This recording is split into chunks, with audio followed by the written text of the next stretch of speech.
your videographer from Two Hats Publishing. Welcome to the College of Complexes, being held at Barbeck's Restaurant at 8949 Garland Road, Dallas, Texas. Gently embracing the east side of White Rock Lake. When I entered, I was greeted like coming home to Grandma's house, warm and friendly. When visiting the Barbeck's Restaurant, tell them you want your reservations for the next College of Complex class.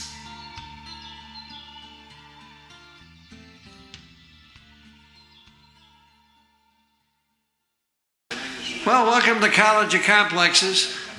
This is our 203rd meeting since we started here in February of 2009. We put a speaker on every week. Actually, this started in Chicago in 1951 for the purpose of solving all the world's problems. They're still working at it. We put a speaker on every week, a different subject. We require our speakers take a position on an issue or express a point of view.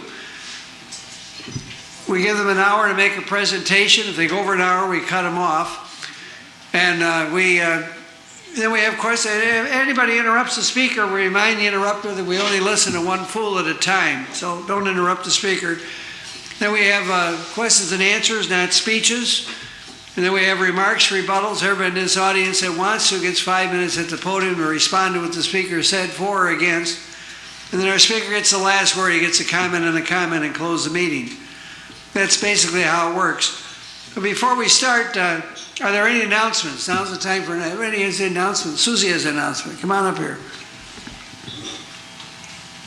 Now's the time for announcements. Hey guys, how are y'all doing tonight? Hi, Susie. You know me, I'm always begging for money. This is Leukemia Lymphomia Society is having their Light the Night walk this Sunday night. And so if any of you would like to make a small contribution and put your name on a balloon, we're going to use these balloons to decorate our company tent. My company has committed to raise $10,000, and I think we're just about there. We've done all kinds of things. So, yeah.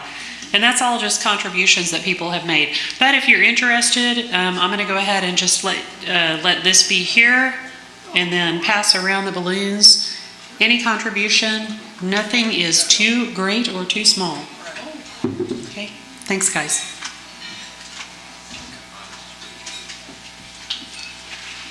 Well, welcome back to Barbeck's tonight. Good to see you.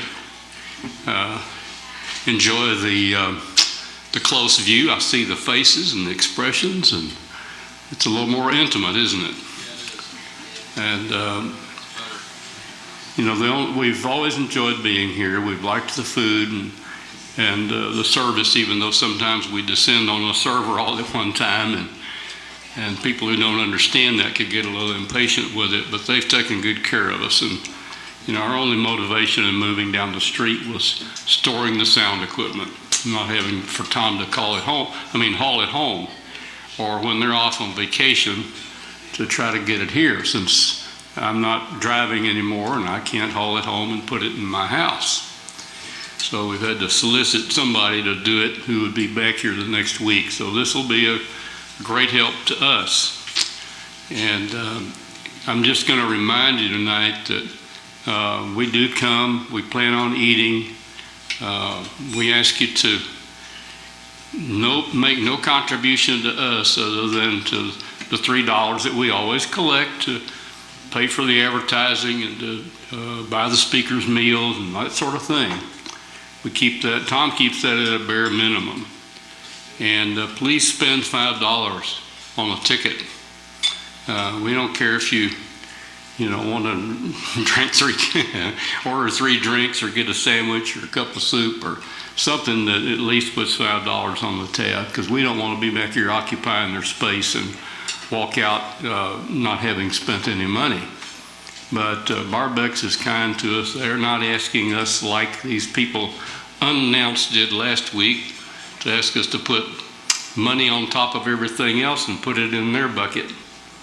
And we thought we'd been kind and generous. We put up with no air conditioning all summer. We thought we were pretty good tenants in their space. And but somebody, I think they're hurting financially, and I can understand that, but that didn't really need to be spilled over onto us. So Tom and I are sorry that we didn't anticipate that. We did not know. I think Tom said about 7 people left last Saturday night when he had to get up and announce that they were being fined, whatever, for being there, almost the way it smelled, you know. It was very distasteful. So I've said some things about always spending some money, and the server comes in and does her best to take care of us. Please don't be stingy with the tip. If you just spend $5, don't give them 25 cents on the table, please, with sugar on it, because that's what maintains it. You all are mature people, you understand that, so we don't need to pound the drum on that, but I'd feel sort of guilty if I didn't say something about it tonight after we had the unhappy experience last Saturday night. Does anybody have any question about that? I mean, is that sensible and organized? Okay. Well, thank you very much. Sorry our speakers even had to listen to that trash, but necessary is to keep the world spinning, right? Thanks, Tom.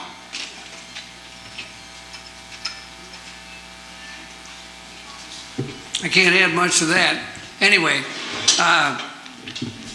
next week, just for what it's worth, are there any other announcements? Now's the time. I guess no more. Next week, we don't have a speaker yet, due to the fact that we were trying to move and everything. So if anybody wants to be a speaker, let me know. Someone back, maybe, want to be a speaker next week? We're looking for one. I'll think about it. Oh, okay, all right, he'll let me know. He might be our speaker next week, okay. So anyway, without further ado, I'd like to introduce our two speakers tonight. Greg Holtzclaw, is it? Holtzclaw. He's a former congressional candidate versus Dick Armey years ago, and his associate Dash Lea, who's sitting right here. They're both long-term activists with Lyndon LaRouche, and they're going to talk about the Kennedy legacy and the solution to global economic crisis today. So it should be quite interesting. I'm not going to read all this. You all have a copy of it, and you've read it. I don't want to put you to sleep. So without further ado, please give a very warm welcome to Craig Holtzclaw and Dash Lea. But first, Craig Holtzclaw. Thank you. So first I'd like to ask my friend Ian Overton was a speaker at your group earlier this year about the subject. One of the subjects I'm going to be addressing briefly tonight was how many of those people, raise your hand, were here for that presentation? So a few of you. Okay. Okay. Ian Overton was speaking about Glass-Steagall. Yeah. So I'm going to touch on all these things. The main thing I'm going to do tonight is give a strategic overview to introduce Dash's discussion of the Kennedy legacy, about what the LaRouche movement is doing internationally to complete the American Revolution and finish off the British Empire. That's what everything we're doing is about. In the next weeks, the CEOs of Wall Street had a discussion in the White House a few weeks ago, and there's all kinds of noises coming out of prominent people in Europe. What LaRouche has warned about since the early 1970s is going to start becoming more visible to a lot of Americans who prefer to watch football. The imperialist system of the British Empire and Wall Street is going to come down with the euro. It's not going to be avoided, and there's various terrible things being prepared, not just calling the Social Security money their money, but even worse things that are being prepared to do this.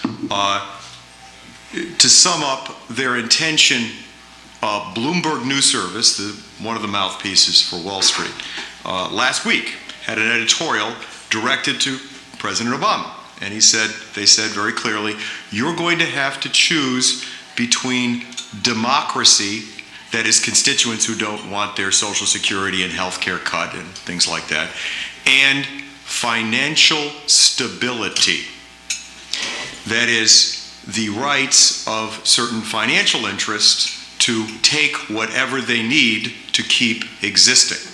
Now, in 1971, well, actually, let me start with this background on LaRouche. LaRouche is the same generation as John F. Kennedy. Lyndon LaRouche turned 91 on September 8th. Kennedy would be 96 today. They're both were World War II veterans. One of the things that shaped LaRouche's life, and I'm not going to give you a biography tonight, was that at age 21 or 2, in 1946, he had been a medic in the China-Burma India Theater and was still in India and was there to observe, and actually he participated, even though he was a U.S. soldier and wasn't supposed to, in the Indian independence movement against the British Empire. And he befriended the leaders of the Congress Party, the Communist Party, all these other people, and he was there in Calcutta the day after a massacre had occurred where the British soldiers had mowed down thousands of peacefully protesting Indians who were protesting for independence, and saw the dead bodies there. Now, there's many other elements going into this, but at that point, at age 22, Lyndon LaRouche pledged his life to use all the powers in his being to bring down the British Empire and everything it represented, not just to provide voting rights or so-called democracy, but economic justice for the developing nations, for the then colonial nations. And he has kept his word to his mission. And this is why in 1989, Bush Sr., after LaRouche made a very serious effort, I'm not going to give you the background on this, to organize an alliance of nations to not pay their debts and to demand a new just economic order among the third world countries, and was beginning to have a positive influence in certain parts of the Reagan administration on various things. LaRouche was put in prison for 5 years and persecuted by the same people, and I'm not going to spend time proving this tonight, but the same families, including some of the same media people who were at least involved in covering up the Kennedy assassination, and that, to me, is complicity in the assassination, right? So LaRouche's enemies were John F. Kennedy's enemies, but more importantly, as Dash will develop, LaRouche took up the mission that the United States has to revive the heritage of our founding fathers, of Lincoln, of Roosevelt, and John F. Kennedy, to act for economic justice for our people and for the developing nations, and to finish off the imperial power in Wall Street and London, who today says it's their right not just to have bailouts of government taxpayers' money or Federal Reserve money bailing out Jamie Dimon. But what they discussed in the White House 2 weeks ago, the CEOs of Wall Street, among other things, was that they're going to have to do something called the bail-in, which some people may know about. Cyprus, a few months ago, 47% of the bank accounts were seized above the insured amount by the banks, not by the government. The government gave them permission to do this. There was no vote. The European Union organized it. It was declared. It was done. And as a result, many businesses, institutions, hospitals, etc., were crippled. And a lot of people are dying already in Cyprus because of this. This is what Hitler did. It's not something that might happen because some bad people do something in the future. It's happening right in front of our eyes, and the oligarchs, the same families who had to have been involved in one way or another in Kennedy's assassination and were definitely our enemies, are saying more and more loudly that they have the right to be bigger cannibals very soon when the system comes crashing down.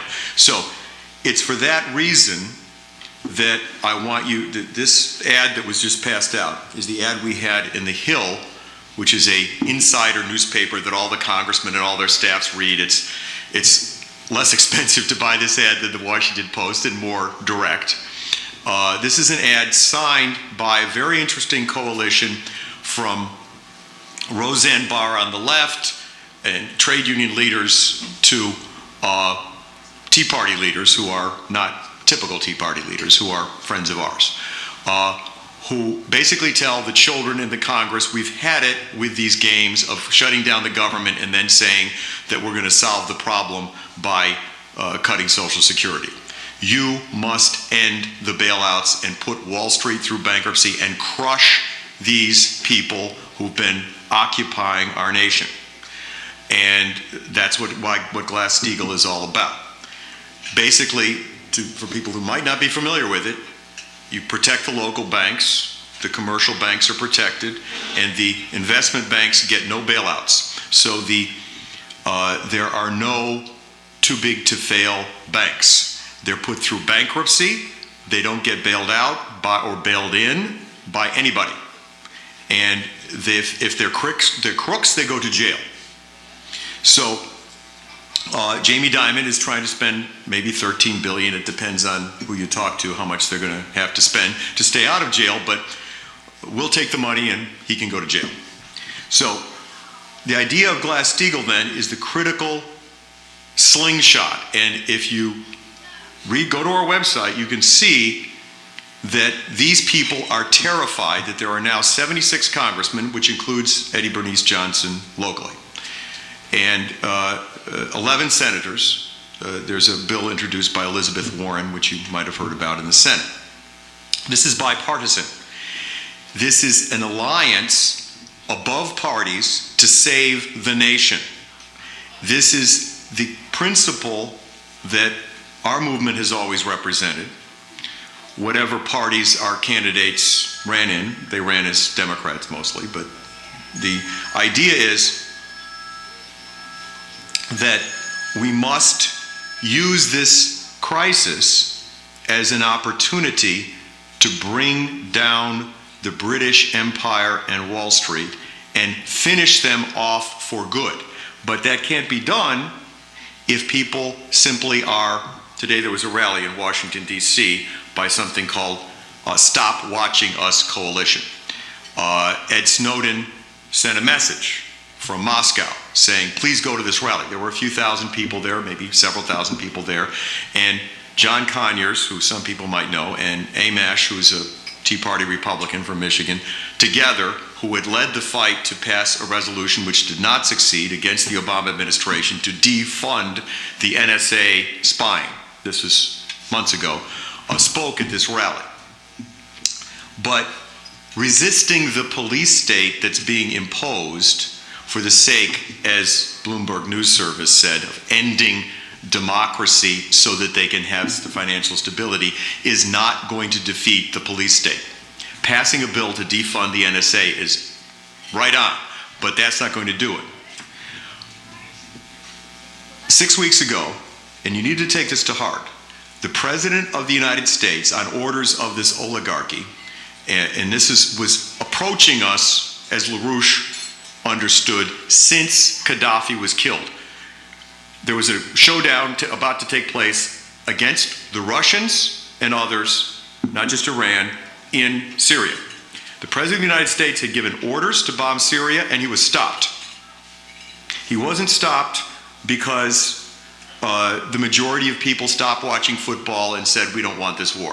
5% maybe stood up and said, this is against the Constitution, the military's against it, and Putin, who is, whether people like him or not, part of our counter-conspiracy of nationalists against the imperialists, helped us, and he knows a little judo, and he helped to judo Obama. Now, that happened. A lot of people didn't take that to heart and realized we can make a difference and we can defeat these people. So, what has to be understood, and Dash is going to develop this more, I'm just going to touch on it here. What has to be understood is that we have to understand, A, who our friends are and make friends who are nationalists around the world and in the United States who want to defeat this enemy. But we have to know what we're for to replace this imperial regime which Obama is a puppet of. We must, number one, restore Glass-Steagall. Number 2, implement a credit system based on the ideas of the founding fathers, Lincoln, Roosevelt, and what John F. Kennedy wanted to do, that is constitutionally loaning giant amounts of credit. If they got trillions of dollars to bail out crooks and do wars, we have the money to build giant infrastructure projects, power plants, water projects, these things in the United States. More importantly, I'm going to pass this around and people can make them greasy if they want, but I'd like it back. This is the cover of a pamphlet we just put out of a policy that's already being implemented by the Russians and the Chinese in India, which was initiated by LaRouche while he was in prison in the early 90s. It's called the Pacific Alliance for the World Land Bridge, the land bridge being the tunnel under the Bering Straits that connects Siberia and Alaska, but it connects the whole world. Billions of people who have no water, no transport, and no energy, who may not have any food either, would be uplifted out of poverty by this alliance of sovereign nations to provide the necessities of physical infrastructure for people. But this is not globalization, it's the opposite. This is the John F. Kennedy, Roosevelt America. Now, Russia and China are already building some of this. We have to get America to be leading this alliance. Our special role is to be the nation that understands that we can have sovereignty over our credit and loan money to produce more than we're consuming, especially the advanced productivity technologies discussed in this pamphlet, with the direction being what other countries are putting far more money in. We are the nuclear fusion economy. We should have already had nuclear fusion.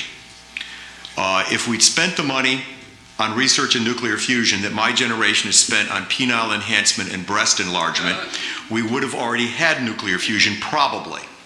But the rest of the world is determined to develop a miniature sun on the earth that will allow us to have relatively unlimited resources, and then there's no more oil oligarchy. There's no more people telling our children we're running out of resources, so we have to reduce the population because we're going to have unlimited energy. And then people can understand that their destiny is creativity and not competition, not sports competition stepping on the other people. So I just wanted to touch on those things, and people can ask more questions later. But this is the pro-science, pro-development movement that is still there. And we have a movement in effectively about 30 countries around the world. And if you look at the back of this, you'll see there's people from all the states all over the country, lopsided in South Dakota, the state legislators, signing this petition. But I would encourage you, at the end we have a list. If you want to get recontacted after this meeting about more of our activities, you can give us your name and phone number. And so I'm going to proceed to introduce Dash here, who's going to tell you about the what John F. Kennedy was intending from the early 50s.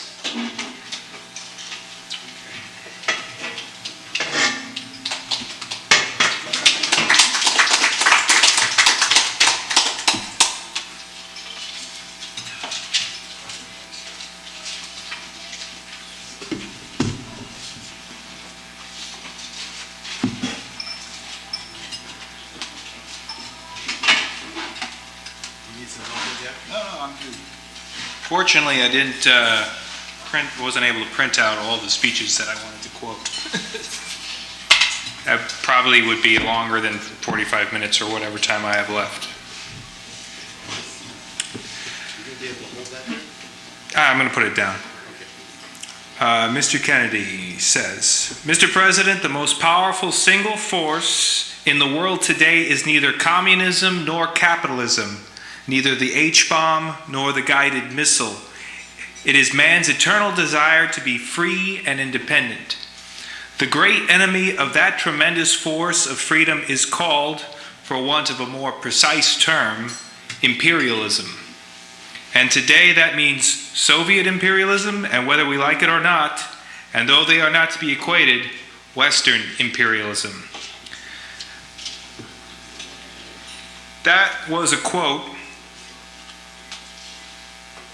from a speech made in 1957 by Senator John F. Kennedy. This was one of his first speeches to the Senate after he had made a long trip viewing Africa and the Middle East and India, and saw the conditions there that were being imposed by a small clique around largely Wall Street bankers, the Dulles brothers, and it was basically giving the colonies back to the imperial powers of Europe.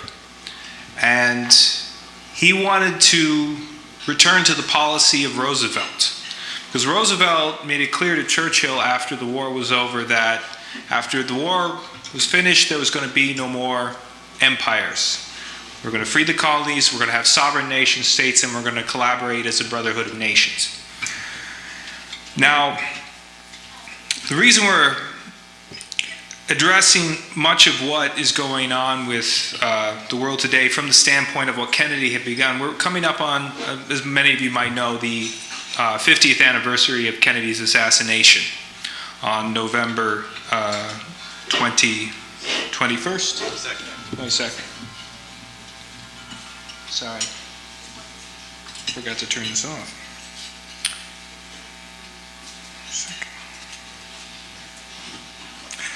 I think maybe we should all take a moment now to silence our phones. Okay.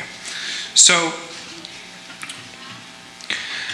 we put out a lot of material on our website, papers and some videos, interviews, which I encourage you all to take a look at. We have an interview with Cornelius Gallagher, who was a representative in the Congress from 1959 to 1973, very close friend with John F. Kennedy, and pursued aggressively throughout the 1960s while he was in Congress to reopen the investigation into Kennedy's assassination, and had to go toe-to-toe with J. Edgar Hoover to try and make that happen and get a committee together. He was one of the few who actually lived to tell the tale. And so we're very fortunate to have this interview on our website. You can take a look at it at LaRouchePAC.com. We also have a number of speeches that Kennedy gave towards the end of his career on water projects in the West, of which the Nawapa project was sort of the culmination of a lot of developments that had been made looking at a continental water management system. And this was a program that Kennedy was on his way to adopting when he was gunned down in Dallas. But to really, I think the important thing is to understand who was John F. Kennedy as a person, because a lot of times we look at a lot of historical facts or fictions and we kind of create a mythology around a person. And I think because for a lot of us of my generation who've never really experienced a leadership quite like John F. Kennedy, which is part of the reason why I joined the LaRouche movement, is that he represented something that was strictly anti-imperial, and that he wanted to bring about this shift in world politics. So what I'll do is give you some background. He was born in 1917. He would be 96 today. And he was 21 years old when his father was made ambassador to England by the Roosevelt administration. And he saw his father become embroiled with a group that was pro-Hitler in England. And he saw that his father was recalled from his duties as ambassador by Roosevelt and essentially returned to the United States in disgrace. And Kennedy, as an independent mind, looked more to his Irish heritage, particularly the Republican Irish heritage. The grandfather who died from the famine, even after coming to the United States to escape that famine, or the other great aunts and or great uncles, grandparents who fought against the British in the Republican insurrection in Ireland. And he recognized that there was a certain quality of mind within the British establishment that his father was adopting and he ended up rejecting as a young man. During the course of the war, he was a journalist, and he got to view much of the theater and report on it and try to analyze what was being done. But it wasn't until he started running for Congress when he really saw what was happening in the United States, and there was a betrayal of the Roosevelt legacy with the coming in of Truman. The bombing of Hiroshima, the sudden reversal of stance on the Soviet Union, which was formerly our ally, and the sudden Red Scare, which was being imposed upon the American public, and attacks essentially that were aimed at people who were pro-Roosevelt. And this was coming from not just McCarthy, but this was coming from the Truman administration itself. And he made it his identity to fight back against this. And so in 1950, he took another trip while he was running for Congress to Asia, to the Middle East, and also to Africa. And he brought back with him a sense that there was a nationalism that was being spread within these different countries, that they wanted to actually express themselves as a national people, not simply as colonials. And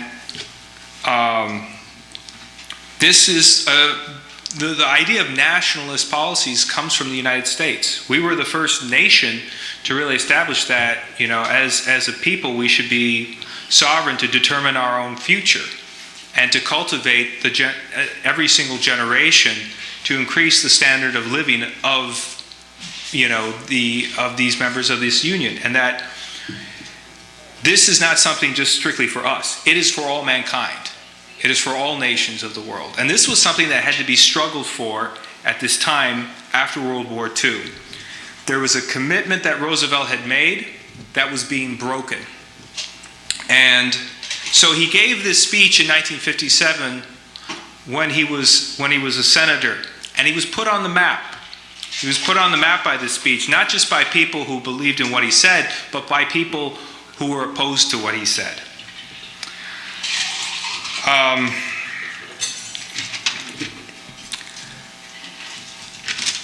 During the same time, he wrote a book. Has anybody read Profiles in Courage? Yes. And in this book, I actually haven't read it. This is one that is referred to by Tony Chaikin, who is probably much more of an expert on the history of Kennedy. But the Profiles in Courage, the first chapter, deals with John Quincy Adams. And John Quincy Adams himself was a person who did not go along with party lines. He a lot of times, much to the chagrin of his fellow party members, he would do things that were more principled than party oriented. And I think that was something that inspired Kennedy. But he also kept this Irish heritage, and he gave a speech in 1956 where he was addressing the Irish, and he said, to put aside your resentments, because resentment is not a good basis for anything good. But we do need to end the empire now. And his focus was on how do we actually build a kind of coalition in the United States to bring an end to that empire. But he also said something very prophetic. He said that the British do assassinate their enemies. And this was in 1956. So he was very well aware of what he was facing. Let me see here. Around the same time that he was beginning his political career, there was also somebody else who was becoming a rising star in Britain. His name was Julian Huxley. I'm sure some people are familiar with Julian Huxley, and he, around the same time that Kennedy was giving these speeches, Julian Huxley gave a speech in 1959 at the University of Chicago. And his speech, he emphasized the need to have a change in the thinking in the USA so we can reduce the world's population. And we need to re-educate people on this American notion of equality and the dangerous idea of nationalism. Meanwhile, Julian's brother Attalus was in California, and he was promoting not just population reduction, but a new kind of cultural paradigm where we would no longer be a producer society, where we would be transferred to a financial and services economy. And we would no longer have to work, we could just exist. Julian later that year, or actually several years later, wrote a manifesto for his friend Prince Philip, which became the model for what became the WWF, or not the World Yes, the World Wildlife Fund for Nature, not the World Wrestling Federation. So, and I'm going to get back to that in a little bit. The interesting thing is, during the time of Kennedy's work in Congress and in the Senate, he was going to different nations and he was organizing leaders of other nations. He became very close friends with Kwame Nkrumah, who became the first president of Ghana. And when he invited him to visit the United States, the first thing he wanted to see was the Tennessee Valley Authority. And he... Here, can you shut that off? The Tennessee Valley Authority was one of those miracles of the United States that Roosevelt had created, where you took one of the most impoverished parts of the nation and created essentially one of the richest and most productive parts of the nation. And the Tennessee Valley Authorities, particularly the places around Oak Ridge, became where we were doing the first experiments in developing nuclear power. And this provided inspiration for President Nkrumah, who wanted to build similar projects in Ghana. And he began organizing other African leaders who wanted to overthrow the imperial colonials and establish sovereign nation states based on this. And because of that movement that Kennedy had begun to create, you had a counter movement within Britain which was emphasizing, no, we have to protect nature. And it was not for the benefit of animals, but it was mainly to the benefit of keeping certain areas out of development, particularly strategic areas. So it became an imperial tool which came into existence within months after Kennedy's inauguration. There were many very difficult challenges that he was faced with when he first came into the presidency. The CIA had set up an assassin training camps under the Dulles brothers around the world, and they were working with, former Nazi sympathizers in Britain and in France. Dulles had already set up the Bay of Pigs, so it was basically a gift to Kennedy when he came into office, and he had to negotiate that. And from that experience, he fired Dulles, and he said, I'm going to have to take very close control over anything dealing with national intelligence and international affairs. There was also a London and Wall Street attack on the dollar right when he came into the presidency,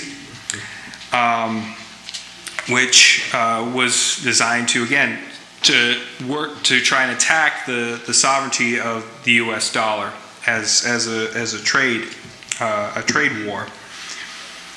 So at that point, Kennedy had to go on a certain offensive. After the Bay of Pigs incident, he fired Allen Dulles. He made himself some enemies, but he was able to bring a dam to Ghana. And it had to start with a shooting war in the Congo, because the Congo was being destroyed by these counterintelligence operations going on through the CIA and through British intelligence. What Kennedy had to do was bring in the UN to keep the nation together and keep the government intact. Because if the government collapsed and the nation were broken up, you would have these mineral-rich areas which would have fallen into the hands of the rebels, who didn't have a unified effort, and would have fallen prey to, and eventually, to this day, have been the source of plunder for IMF and World Bank organizations. The Congo government then demanded the removal of the British consulate. Students from the Congo stormed the British embassy and destroyed a picture of the Queen, or a portrait of the Queen, and then marched to the US embassy and cheered for the USA. Now, it's been probably a long time since we've had students cheering for the USA at a foreign embassy. The New York Times reported that the British were fearful that the Congo, under this UN, would subvert the British, French, and Portuguese holdings in Rhodesia, the Sudan, and South Africa. The Daily Telegraph ran quotes from British officials. "We have witnessed 3 attempts at world domination, first by Hitler, then by Stalin, now by US President Kennedy." This was the predominant attitude of the British government. Kennedy then had to deal with insurrection even within the United States. The steel crisis, where you had the leading steel companies, U.S. Steel, was basically set up by the Morgan Bank as a monopoly. They bought up a whole bunch of other steel companies and ran them as a monopoly. And what Kennedy was attempting to do was try and create a expansion of the entire steel industry. And so he worked at forming an agreement between steel union workers and the steel companies and saying, look, let's hold off on raising wages and raising prices so that we can channel investment into expansion. And what this will ultimately end up with is increased wages and increased prices, and benefits for both sides. And as soon as the deal was struck with the unions, the steel companies turned around and said, well, we raised our prices anyway. And it was basically a slap in the face. They said, we do what we want. Kennedy went to war. And you see, the thing is, these guys weren't concerned about the higher profits. They knew that they would probably make more money if they actually went with an expansion and an increase of the productive powers. Because if we were going to be building projects in other countries, then we're going to need a lot of steel. It wasn't about the profits. It was about the power. As long as they had the power to just exert control over the system, they would make profits off the speculation of the steel prices. So it didn't matter how much they produced.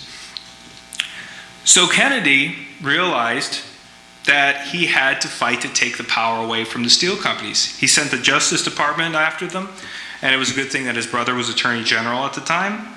And he had the Defense Department cancel contracts with companies that had raised their prices.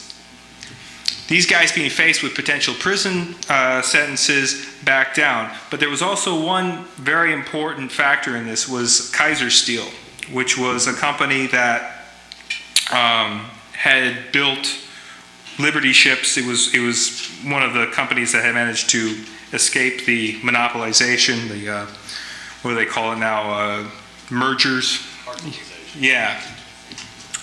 Kaiser Steel actually helped build the Akasambo Dam in Ghana, which became one of the first major dams built there to produce electricity for the country of Ghana. And it's created one of the largest lakes and you can see it from space, which is pretty interesting if you take a look at it. It's immense. The United States was so successful in forcing through this productive program that the Soviet Union realized that it was potentially facing being outstripped by the United States. And so there was a test with the Cuban Missile Crisis to see how this president would react. And having learned from the Bay of Pigs incidents, he took personal control and was able to get the communist Russia to back down without humiliation, but then proposed a peaceful and collaborative alternative. He, joined with Russia in a banning of atmospheric nuclear tests, and he also proposed a joint moon landing with the Russians. And this, unfortunately, did not go forward. This came about just within months before his assassination, and after he was assassinated, this was discontinued. It did inspire the space race with the Russians, which helped us get us to the moon. But can you imagine the soccer game that would have been played between Russia and the US on the moon? He gave around this time one of probably his best and most well-known speeches was The Strategy for Peace, where he really challenged the people of the United States to think about their attitude towards the Russians.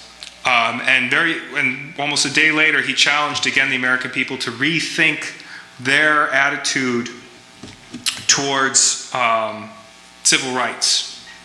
And this was, let me see here.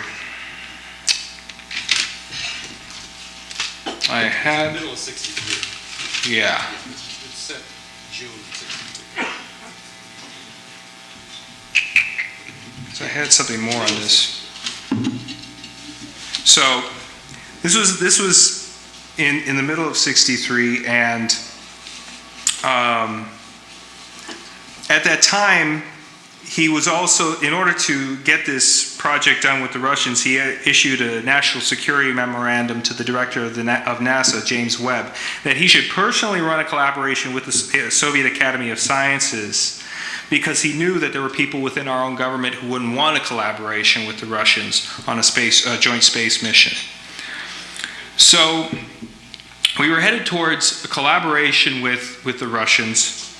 Kennedy himself had brought forward a civil rights bill. This was actually his bill, which Lyndon B. Johnson then took up when he became president. But he also financed the building of a nuclear reactor in Vietnam. And this was before the war. This was during a tenuous time where he was discussing pulling out of the war because he had received the advice from MacArthur that it would be an unwise decision to get in a long war there. And so he was constantly using the nuclear power option as a way to flank the nuclear war option. He did this the same way with Israel when Israel was threatening to invade Nasser's Egypt. And he basically sent in diplomats saying, look, we're going to have the International Atomic Energy Association make sure that you're not building nuclear weapons. But instead, what we should be doing is building nuclear power plants so we can desalinate the seawater and provide it for agriculture for both Egypt, Israel, and all these regions. And so he completely transformed the International Atomic Energy Association for the intention of this project, and these plans still exist. You can still find them. We were able to actually get a lot of them there in this the Nawapa pamphlet that we've passed around. And one of his last speeches he gave to the Hanford College, where he was looking towards the future, saying, look, nuclear power, the nuclear age is dangerous, but this is a power that will provide us with the means for sustaining a higher population. And this is a theme that comes throughout his speeches that he was making during this time. He crossed the United States within 5 days, giving speeches at water projects throughout the nation. Many of these are on our website. And I also encourage you to go to the American Presidency Project, which has transcripts of all of these speeches available on it. But what he was looking at was the development of power and energy for the nation and power and energy for the world that we could be producing here in the United States. And that's the America that I want to get back to. I think that all of us want to get back to the America where we're producing for the world those things which will help other nations get out of poverty. And that's why Kennedy is one of my heroes and why Lyndon LaRouche is one of my heroes too. So, thank you very much.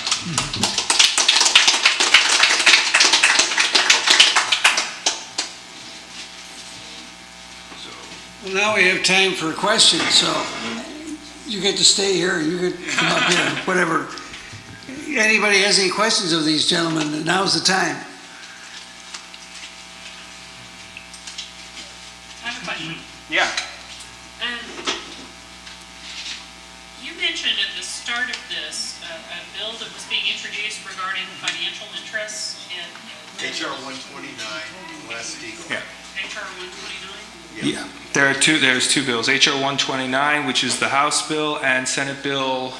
There's two Senate bills, and it's on our web. If you go to Glass-Steagall and go to our website, they list all the numbers of the bills, and I haven't memorized them all yet. Yeah. But there's an Elizabeth Warren bill, and then there's a Tom Harkin bill. Tom Harkin, yeah. Tom Harkin and Elizabeth have introduced similar bills to restore Glass-Steagall. They're very simple bills. They simply say, we're going to restore what we had starting in 1933. They're not 1,000-page bills. They're 30-page bills.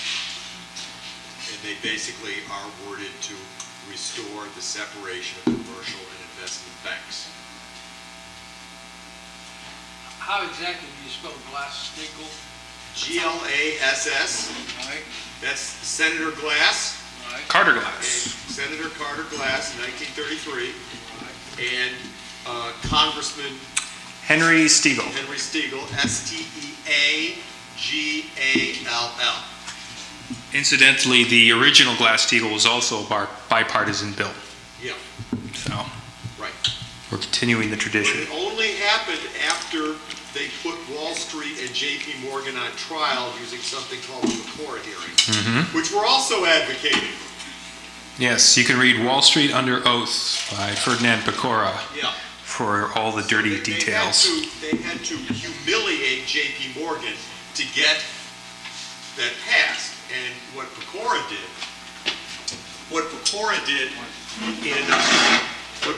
did, this is right after Roosevelt came in. He's 5-foot-tall Sicilian fiery prosecutor, totally dedicated, stayed up all night studying all the books of all the banks and had all of his cards set up to humiliate these people in hearings where he had subpoena powers in the Senate. Now, the Angelides Commission, after the 2008 crash, we wanted to be a Pecora Commission. It was not allowed to be because Barney Frank was in the pocket of Wall Street and did not want to put Wall Street on trial after the 2008 crash. So they were protected by Barney Frank and Obama. And so today, what Pecora did, you see, is that he showed very clearly that these people profited from the crash and that they had bought the Supreme Court, the leaders of both parties, and every single congressman they could buy. Now, I want to tell you a little story about why we need the Pecora Commission today. Michael Burgess, local congressman, confronted by our organizers several times at a town meeting. We have activists in his district. Earlier this year, no, it was last year, because we had a bill introduced last year in the previous Congress. And after, being hammered several times by more than one person at his town meeting, he burst out at one of these town meetings and said, well, yes, I'm against what Obama's doing with the economy, and yes, I'm against the bailouts, and I'm not against Glass-Steagall, but I can't do Glass-Steagall because Paul Volcker, the former head of the Federal Reserve, came personally to my office and told me I should not do it. And so our shocked activists said, so who do you work for? Right? Now that's why you need a Pecora Commission. You have to humiliate these people and say they're all owned by Wall Street, right? And you can say, well, maybe the Bush Republicans are owned more by Wall Street than the Tea Party Republicans, but I'm sorry, the Tea Party Republicans are not promoting an anti-British imperialist, anti-Wall Street policy. So the idea is there are 4 Republicans backing Glass-Steagall. in the Congress. There's 72 Democrats backing Glass-Steagall, right? And there's a courageous Republican named Walter Jones who's also put several motions in saying any president who starts a war with Syria or any other country without the authority of Congress should be immediately impeached, right? And he's been one of the most outspoken people for stopping the unconstitutional war in Libya, the pulling out of Afghanistan, etc., as a Republican who is from Camp Lejeune. So there are principled Republicans who are advocating Glass-Steagall, and there are weird Republicans like John McCain, who is also on at Glass-Steagall, but I suspect it's because he has some intelligent aides, not because he's really understands what it is. But in any case, that's my personal, What was the question again, the bill? She wanted to know the bill number, and he was asking about the, how it, what's happening. So this has been blocked by Wall Street. And there was a conference of state legislators in Atlanta. We had a resolution introduced. We had our resolution for Glass-Steagall introduced in 25 state legislatures earlier this year, after the beginning of the year. About 300 state legislators in various places put their names on resolutions to pass Glass-Steagall as a resolution to tell the Congress from their state, and this has some clout with the Congress, that they should back this because they're sick and tired of hearing about the Federal Reserve forking over $85 billion a month and saying we have to lay off firemen, teachers, and police in Texas or anywhere else, right? So we later found out that Jamie Dimon visited the Texas leaders, including Rick Perry, and said, you better not let this bill pass or you're going to lose Chase Manhattan investment and jobs in this state. And then the bill never got anywhere in Texas, right? So this is personal intervention by CEOs. In California, it happened, and the leaders of Bank of America personally went to a hearing. These are resolutions. These are not bills. They're just resolutions, but they're terrified of this. There's Delaware, that's what it was. And then at this National Conference of State Legislators, there was literally an army of bank lobbyists arm twisting and threatening the woman who had introduced our resolution for Glass-Steagall. And she, crying, said, my fellow state legislators from Delaware have basically, I'm still for Glass-Steagall, but they've told me that it's not good for my health or whatever to continue to do this, so I'm withdrawing the resolution. Then there was a giant showdown because we used parliamentary things to introduce it in the thing, and I think there were, there was a showdown in the state legislatures, and we didn't win that either, but it was at least debated. So, that's why we need to put these guys on trial. Yes, sir. I was trying to get her attention. Yes, I don't remember, it was so long ago when I learned this or heard this, whether I read it somewhere or someone told me, but I understand that in May of 1963, Kennedy gave an address to either a college or a university in which he stated that he had uncovered a plot to enslave the entire population of the United States and that he was going to abolish the Federal Reserve. Do you know if this is true? And I doubt it's true. okay. I don't think. You see, let me just say something about populism. It's an American deadly disease. This is why Andrew Jackson and Teddy Roosevelt and Truman are still worshipped by deluded populist Americans who want to get mad about things instead of act for future generations. And there's a lot of people who will tell you miles and miles of stuff. Many of them are right-wing conspirophiles, but there's left-wing conspirophiles. And they'll tell you all about all these conspiracies, and some of them have facts and some of them make up things. But the principle here is that they don't intend to defeat the British Empire and win. We intend to win. They're going down. We're going to go down with them. We intend to win. We intend to crush them, and they know it. This is why they put LaRouche in prison. This is why they persecuted these state legislators who are simply passing resolutions. They know we intend to win, and we intend to crush them.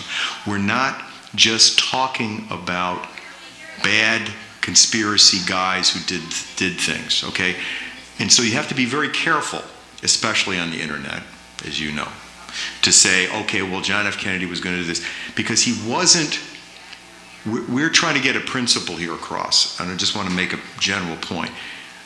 The enemies of this country wanted to trap us in the Vietnam War. They were very upset. And I've talked to people personally whose families were in some meeting, and he told them, my grandfather was in a meeting that talked about assassinating Kennedy before it happened because he did this and he did that. And those meetings may have occurred, okay? But the real threat of Kennedy was that he was inspiring an optimistic nationalism with this development program. He knew what he was for.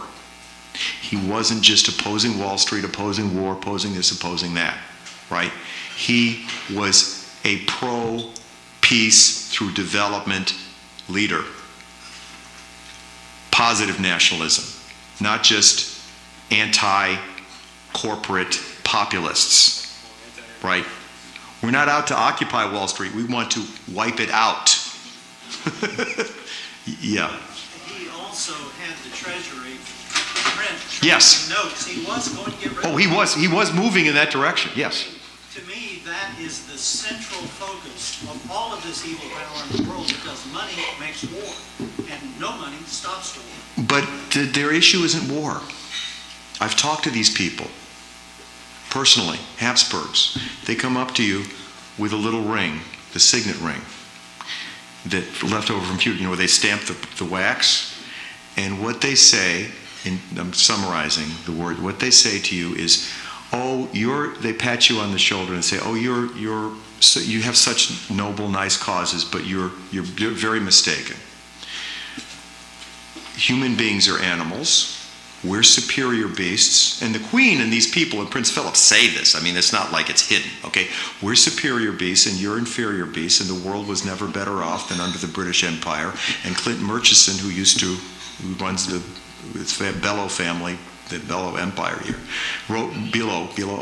once wrote me a letter when I was up here in Dallas saying, quoting from von Hayek and all these Austrian economists, saying the world was never better off than under the British Empire. And that's what they say. That's what they believe. Feudalism was the right way. And they say, these people said to me more than once, the Constitution was a mistake. There's no such thing as God-given rights, right? It's not about making money from war. There's many liberals who react against this war machine, but it's not about making money from war. That's one of their games. It's about this idea of they deny human creativity. Now that's why we can defeat them if we're creative. If we're little beasts protesting like stupid populists and saying we're against government or whatever, or just against the Federal Reserve, then they will always win. If we know what we're for, and we can constantly outflank them, because there's thousands of Ed Snowdens out there, and Obama knows that they're spying on him every day. And every time he turns around, they're going to reveal something new, right? But not all those people are necessarily,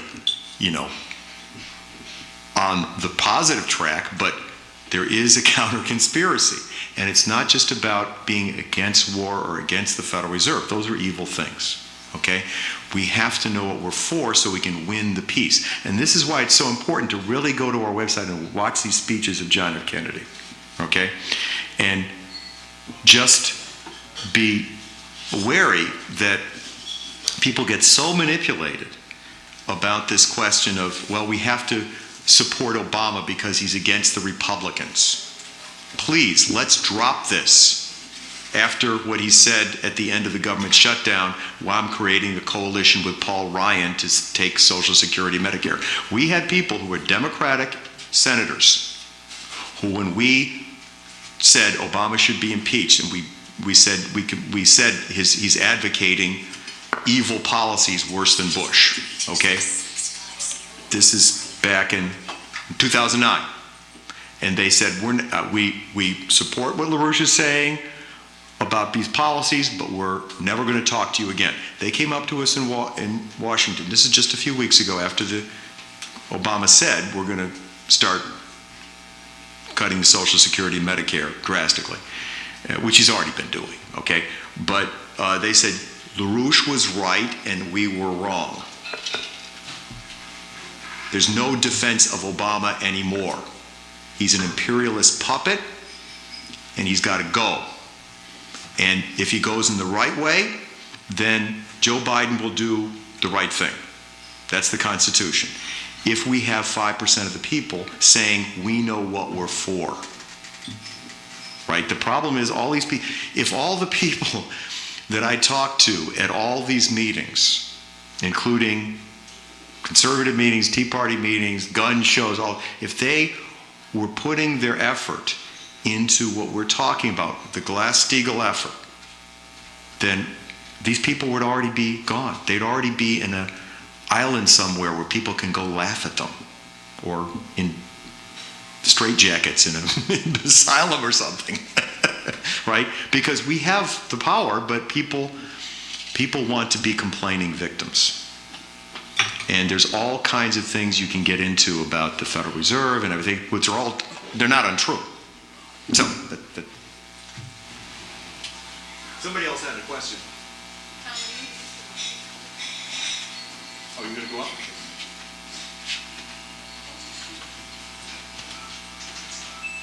Any more questions? There was another question. I saw somebody raise his hand. Well, no, he actually, there was somebody who didn't ask a question. Of course, the gentleman here. Okay. Oh, okay. Do you have a question? Yeah, I'm just wondering how this all might tie in. You say the shoe is going to drop. As far as the big takeaway, the rich are going to gobble everything up and leave us with the crumbs, the central bankers, the imperialists. Right. I'm wondering how this all ties in. I don't know if you're familiar with it, about the prophecy in the book of Revelation, in the New Testament, about the Antichrist and the mark of the beast system, without which no person can buy or sell. Well, I can answer that. Actually, yeah. It's a form of rationing the world's goods and services only as the people in the hierarchy see fit that they are allowed to have. It basically sounds like what the bottom rating is. Yeah, well, I'll put it this way. I mean, when Craig says like the people in the oligarchy actually think of themselves as, superior beasts, and that's how they view the world. What Western civilization is based on the development, the ideas of Nicholas of Cusa. And his idea was that man being created in the image of the Creator makes every single human being equal in status and equal of making those kinds of creative discoveries, which actually is part of the creation of the universe. The universe actually acts in a way that fosters creative development, and each human being plays a part in that. And the United States was actually founded with that principle in mind. We never fully exemplified it. That's why it states in the Constitution, that we're working towards a more perfect union. It's never finished. It's always can be more perfect. And this is really the counter to what could happen. My take on the whole idea of prophecy is, yeah, these things can happen if we don't get our act together and do what we're supposed to do as human beings and actually fight for the higher principle and actually create that future for those generations that come after us. That's something that Kennedy refers to time and time again in every single one of these speeches. He's thinking, look, we would be a lot worse off if it weren't for the generation that came before who built these great projects. We wouldn't have the good living standard that we do with clean water, and plumbing and electricity. And we owe it to the generations that come after us to make sure that they have that opportunity. We have to start now. And in order to reverse this policy, we can actually, we're not doomed to any kind of fate. We can create our own future. That's what makes us human. But it has to be approached in a principled way. It has to be approached in a principled way where we're actually looking at how do we get the best and the brightest in us to be manifest in every action that we put forward. And Kennedy was doing that, and LaRouche has been fighting to do that in spite of an incredible amount of opposition. So that's the fight. That's the real fight when it comes to, I guess, of biblical proportions, you could say, and that's where we are. You should always fight against evil and Luciferian avarice with greed. The problem is all the prophecies have to be fulfilled sooner or later, one way or the other, because they've been spoken by God and written down through all the prophets of old. Once that happens, guess what? They have to be fulfilled. One way or the other, sooner or later. That's the deal. Well, maybe that's what they want you to believe. You should fight up to the very end. Yeah, but doesn't mean the prophecies will not be fulfilled. Well, I don't know, Craig, you wanna field prophecies being fulfilled? Briefly, we pray to the God that George Washington prayed to, and he was told by the people from Oxford who were saying this is the end times and we should surrender to the British Empire, that he should surrender. And we pray to the God that George Washington prayed to fight. Amen. That's what I just said. You should fight right up to the very end. Right. Knowing that the prophecies have to be fulfilled. Any more questions? Now's the time. Yes, for people who want to get involved in this, I presume they go to this LaRouchePact.com. There's a thing circulating. You can put your name on. If you have not gotten one, there is a leaflet. You can come to either me or Craig, and we can get you a copy. It has our website on it. Also has a 1-800 number. We also have a sign-up sheet if you want to leave a way for us to get in touch with you if you want to get more active in your own community with what we're doing. So we have a clipboard up here that you can leave a way to stay in touch. I spaced out on it. The 800 number and the website on this? Yes, it's on that. And There's a sign-up sheet circulating someplace back there. What's the actual name of your deal? LaRouche PAC. Yeah, LaRouche Political Action Committee. All right. And how did Kennedy get into, Kennedy seems to be, and I admire him tremendously, he seems to have been so representative of what you stand for. Of course, he was of the same era as LaRouche. Yeah. And a lot of those influences. But, today, it would be, we think it would be very hard to find some politician that could be run for office where there could be success. Are you trying to run people for office? Yeah, we do have 6 young people who all have run for office. One of them, Keisha Rogers, ran as a Democrat in the congressional 2008 and 2008? 2010 and 2012. She ran in the 22nd district, which is Tom DeLay's old district, and now there's a Pete Olson. Pete Olson. Reminds me of Al Bundy from Married with Children. It's uncanny. And there's a dork Republican who gets reelected all the time because it's a Republican district.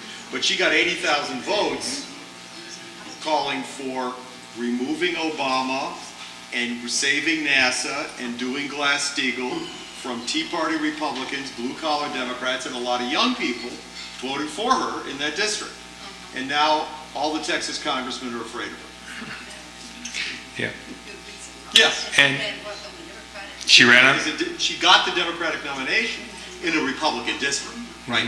And she got, 30% of the vote, 35% of the vote. Yeah.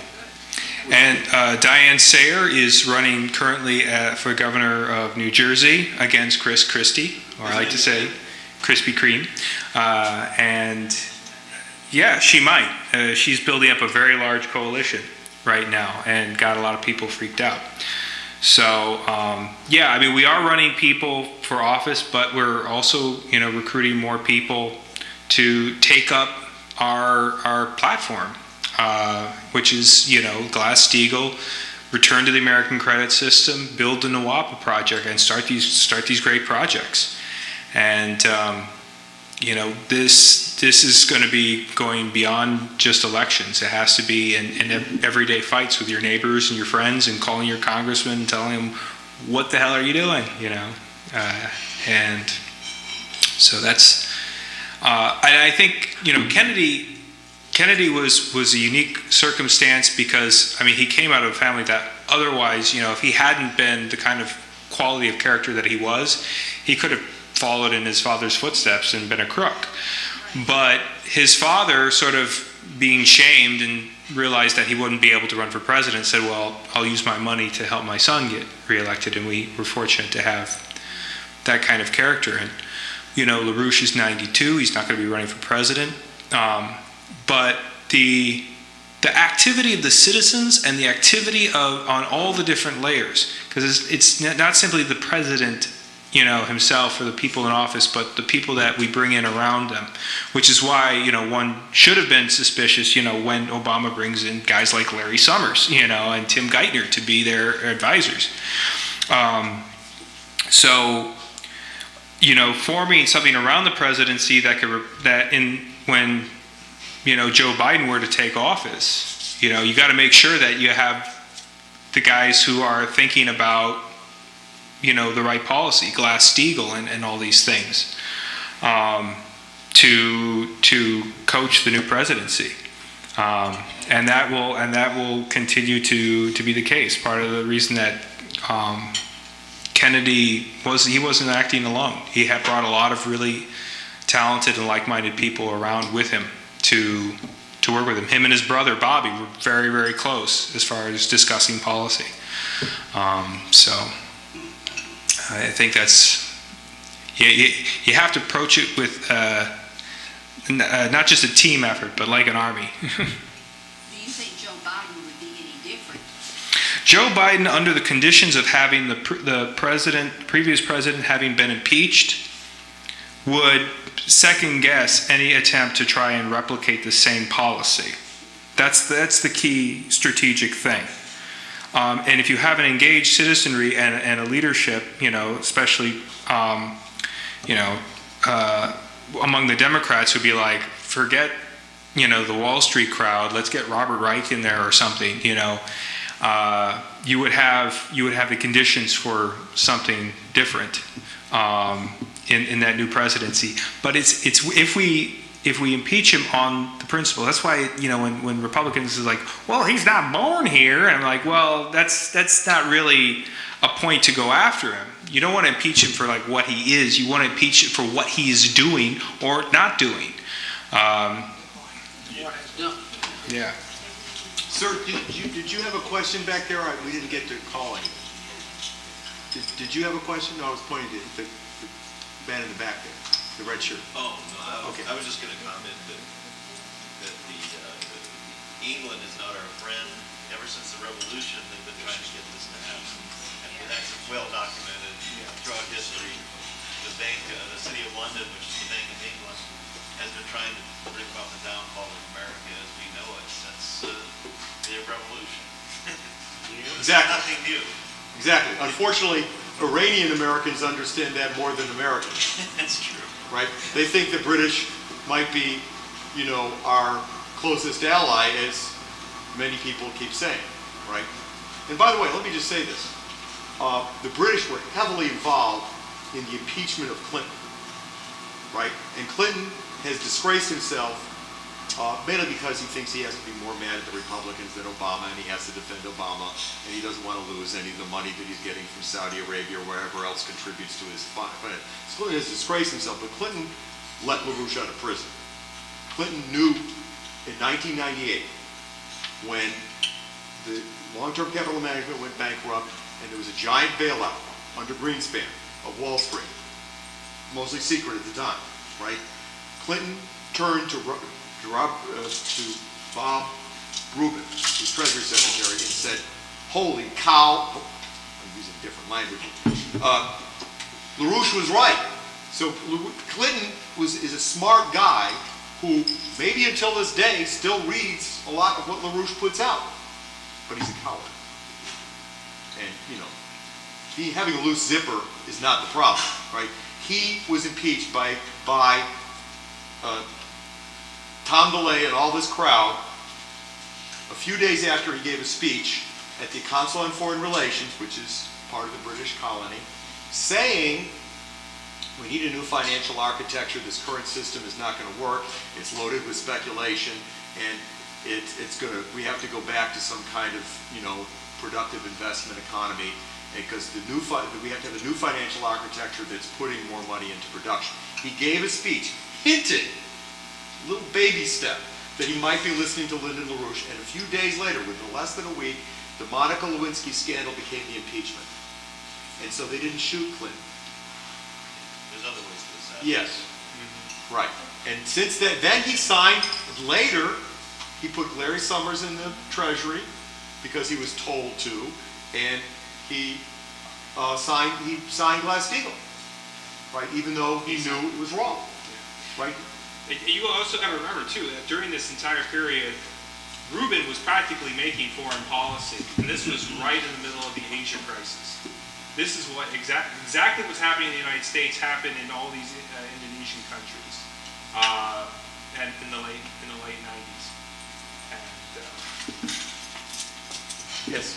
Let her ask first. My question is, you've made some pretty strong accusations about President Obama. Why do you think that he should be impeached, specifically? Because, how much of that can you actually prove? well, just simply what he did in ordering the war in Libya and what he's been doing in Syria is highly impeachable. But there's many, the basic thing is he's presented himself over and over as a proud tool of the enemies in Wall Street and London of this country. It's not because he kissed the hand of some Saudi king and people on Fox News say he's a Muslim or something like that. He is a puppet of the imperialist powers and has been maybe before Harvard. Where is your proof? It's on our website, and I'm not going to give you all the details of all the stuff about Clinton's heritage thing. But Valerie Jarrett and Michelle Obama and his friends at the University of Chicago are all closely linked, and many of them trained, right? Samantha Power, all these people, they're all pro-British imperialists, if not people in London who went there. Now, it's one thing. So you have associates who are. no, they say it in their public documents. They say that they advocate the powers. I mean, Henry Kissinger got really mad at us because he gave a speech that he thought was secret in 1982, saying that I follow the British Foreign Office to make policy more than the president or other people. He gave the speech in England, and we published it. Okay. Now we don't have that speech from Obama.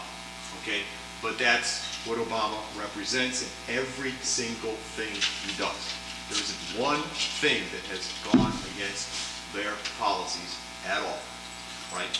And he plays a game, and people say, oh, but he's liberal on this, and he was against the Republicans on that. Well, that's the game they've been playing for centuries.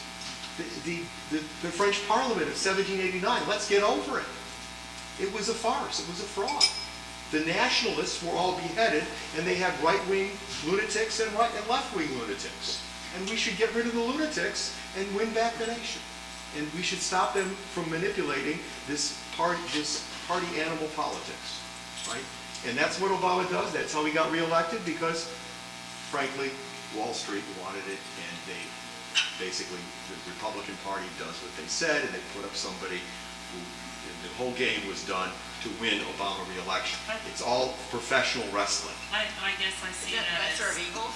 I kind of see that as maybe rewriting history, because I'm thinking, my memory is that Wall Street wanted Romney. They gave all the money to the Republican Party. Yeah. We're talking Goldman Sachs is what you want to watch.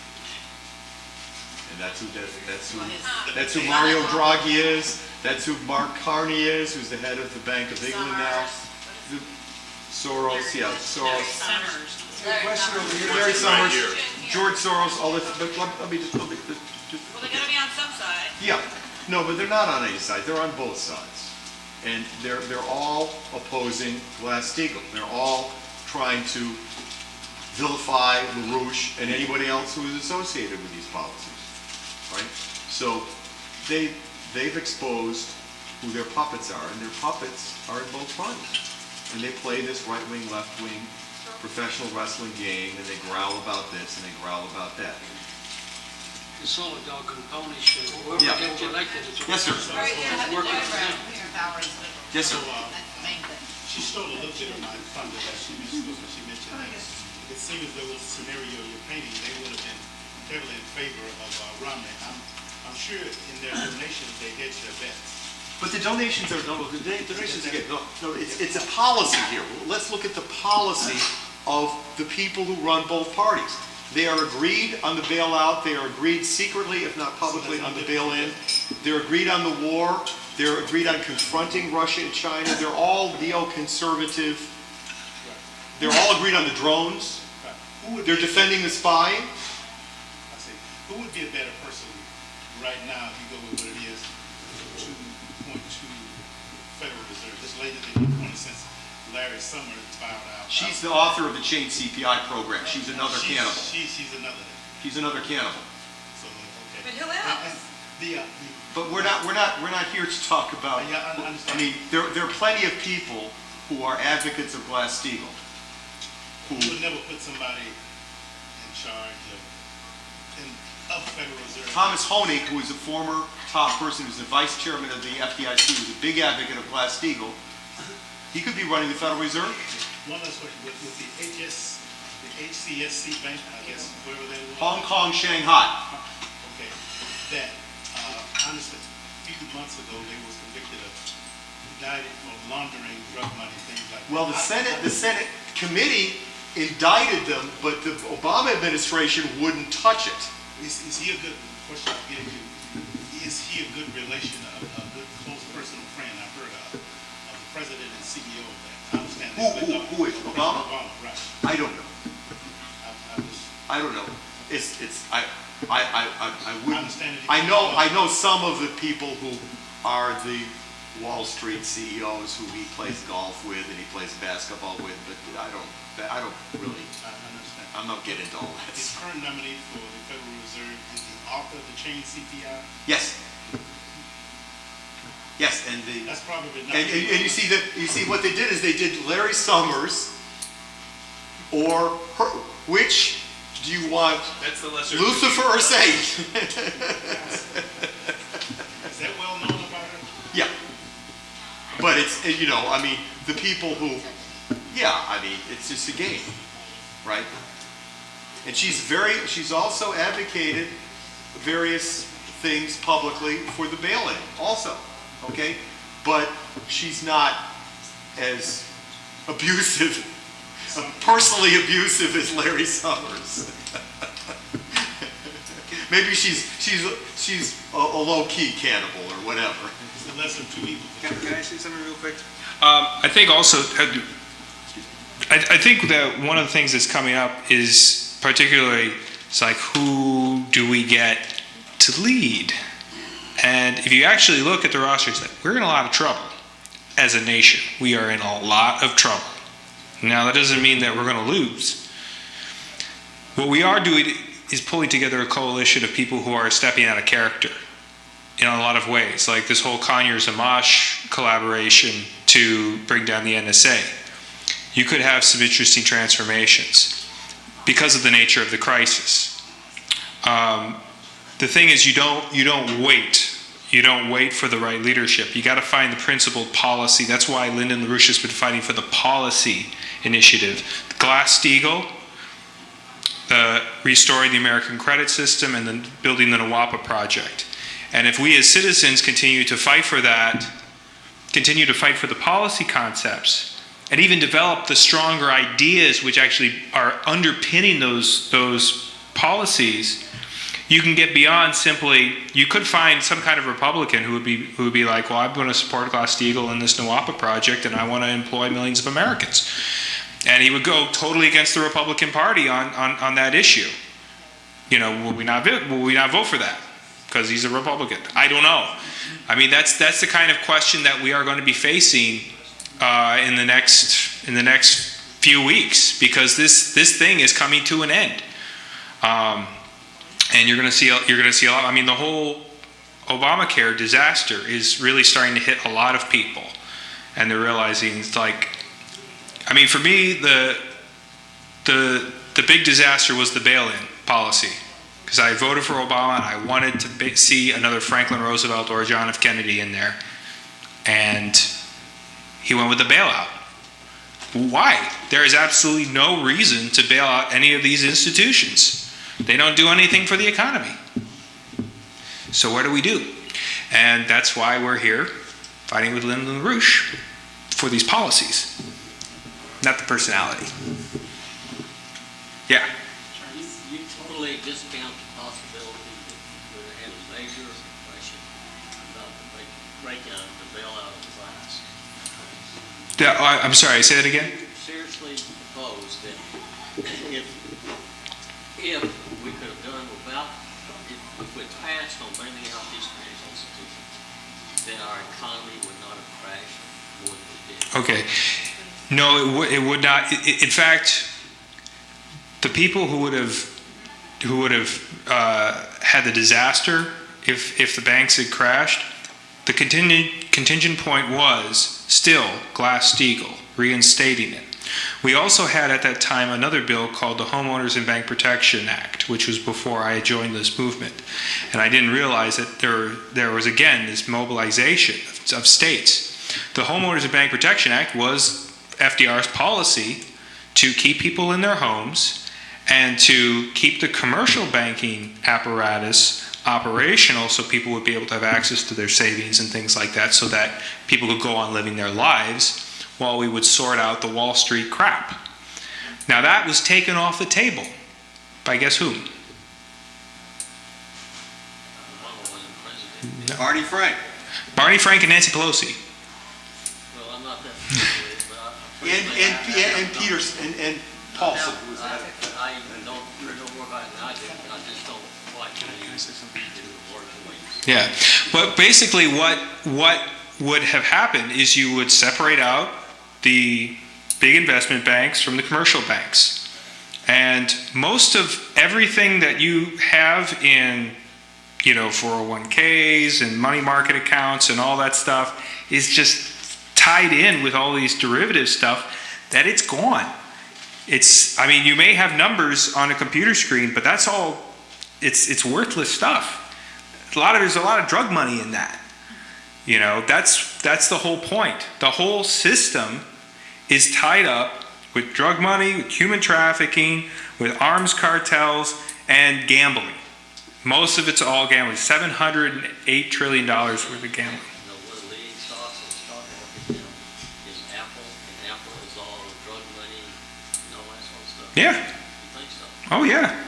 This is, you could read a book called Reefer Madness by Eric Schlosser.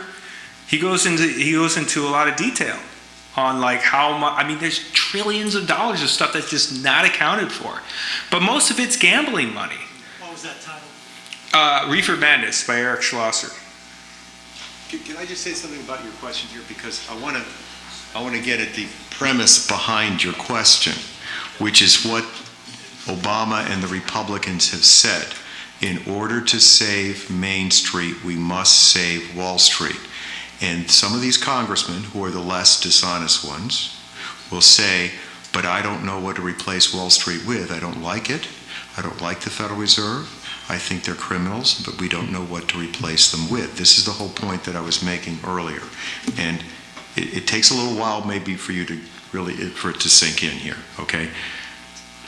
What we're doing is we're not shutting down and opposing bad guys. We're going back to a constitutional credit system. So the trillions that are now going to waste are invested in production. So the government rewards producers. We're for big government. Look, this state, Texas, and this is what I use to beat up a lot of Republicans all the time. Where did the reservoirs come from? There's one natural lake in this state. When Roosevelt came in, there were 30 reservoirs in Texas. Some of them were big. By 1970, after the plans initiated by Roosevelt were completed, and by around 70 is when Nixon came in and they started shutting all this stuff down. We stopped building the projects, the North American Water and Power Lines, and that pamphlet is Kennedy's policy to change the whole water system in the western United States and make it rain more, and there wouldn't be any more desert, okay? But they built 6,000 reservoirs in this state with big government money, and Jesse Jones from Houston was in charge of it, and all the money was paid back. He wrote a book. I read it. Jesse Jones, Reconstruction Finance Corporation, under Nixon, under Roosevelt, okay? The book is called $50 billion. Now, a lot of that money that was loaned by the Reconstruction Finance Corporation was loaned for garbage, for war production, for bailouts, for other things. But because so much of it was invested in things like building reservoirs, right?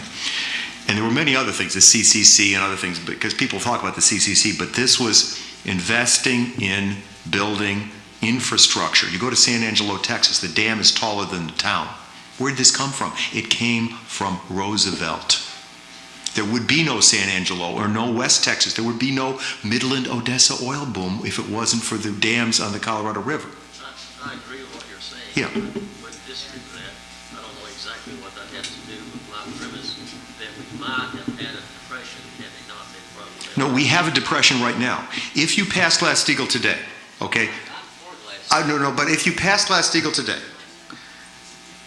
we calculate that the food prices would be half of what they would. They might be cut in half because so much of the money put out for the bailouts ended up creating speculation in the Chicago Board of Trade and increasing the food prices and the energy prices and the rents. If you look at since they got rid of Glass-Steagall, at the inflation of prices, right, that comes from speculation, because they're printing up money and that money does not go to produce anything. It goes to buy and sell things from middlemen, right? This is what he was just talking about, right? So, on the contrary, we would have a radical positive deflation almost immediately. And so it's a tax. All these people who yell about government taxes, what about the Wall Street tax? What about the speculation tax? My goodness. We're taking a break. Okay. Okay. So, I'll light one candle. Tom Barry's birthday. Actually, it's Halloween. So I've got s'mores. Is it really your birthday, Tom? Halloween. Really? 31st. Your birthday will be on Halloween? It'll be on Is that the 31st? 31st. Really? And you're 19, right? No, I'm 73. Oh, really? Or I will be. You will be. Yeah. I'm 72 now. 73. Good. Getting to be an older Blow some bird. of these candles out, Tom. I can't. My older brother. Ready? Blow them out so we can do. All right, let's sing. Happy birthday.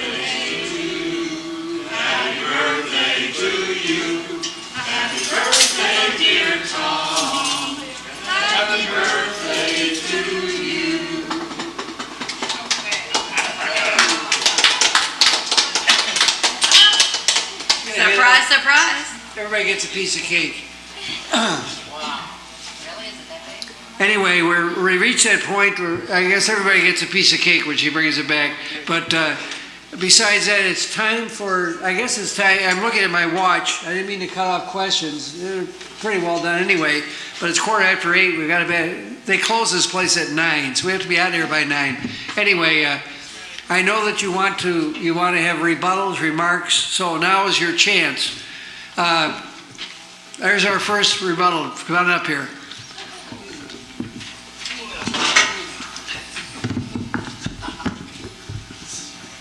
You have the floor. 5 minutes. Well, I must confess that I am British, and so I've heard a lot of things about Britain, most of which I didn't know before. But when I was born, of course, Britain still had the biggest empire that the world has ever seen, or probably will ever have, and we were quite proud of it. But remember, in 1945, the Labour government was elected and began dismantling it, ably assisted by the American and the FDR administration. There's a book called The Battle of Bretton Woods. And so 3 times during the war, the FDR administration made sure that Britain really, financially, economically, did not do well after the war. And I lived there in the 50s and 60s, and we were forced to sign the Bretton Woods Agreement, which we had fixed exchange rates. And when you have fixed exchange rates, you cannot have a monetary policy or a fiscal policy. It's out of the question. So really, we never really got going and invested in ourselves, but okay, so that's what happened. Now, as the notion that the royal family or any royals in the past control things is a total misconception. Now, what is true, well, let's go back to, my friends love, let's go back to 1066, okay? That was the last time Britain was invaded by William the Conqueror. Now, he owned everything in England but 1 square mile. And that 1 square mile was the city of London. So why was that? Because all rulers, all kings need money. And a lot of the wars that happened in Europe were all about money and getting funds. And the peasants' revolt and so on was all about kings wanting to wage wars, and they needed money, just as they do today.